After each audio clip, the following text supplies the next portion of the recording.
Kisa Gotami was a young mother whose world was shattered when her only child fell ill and passed away. Overwhelmed with grief, she could not accept the loss, and her heart ached for a way to bring her child back to life. In her despair, Kisa carried her child's body through the village, pleading with anyone who would listen. She asked for medicine, anything, that might revive her child. Villagers pitied her, but no one could offer a solution. Eventually, someone suggested that she seek the Buddha, a wise teacher known for his deep understanding of life and suffering. Desperate for hope, Kisa found the Buddha and tearfully begged him to bring her child back to life. The Buddha listened patiently and, with great compassion, told her, "I can help you, but first, you must bring me a mustard seed from a household that has never known death. With that seed, we will find the answer you seek." Kisa felt a surge of hope. A mustard seed seemed such a small, simple thing, and she eagerly set off to find it. She went from house to house in her village, asking if anyone could spare a mustard seed from a home untouched by. At the first house, she explained her request.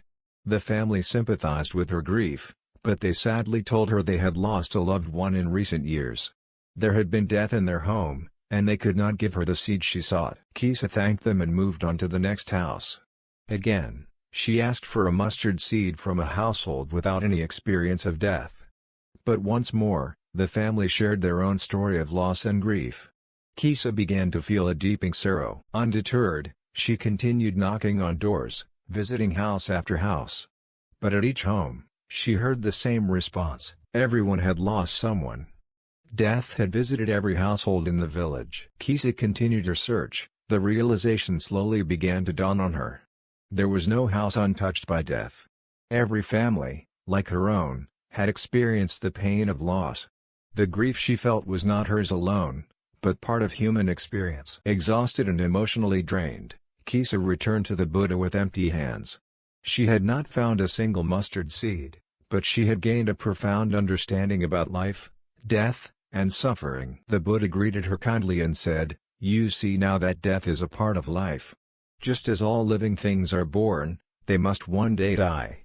No one can escape this truth." He continued, "Our suffering comes from our attachment to things that are impermanent. We cling to people, things, and life itself, hoping they will last forever. But nothing in this world is permanent." Kisa reflected deeply on the Buddha's words.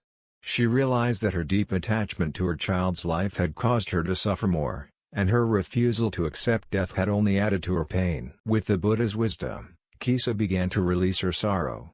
She accepted the impermanence of life and let go of her attachment to her child's physical presence.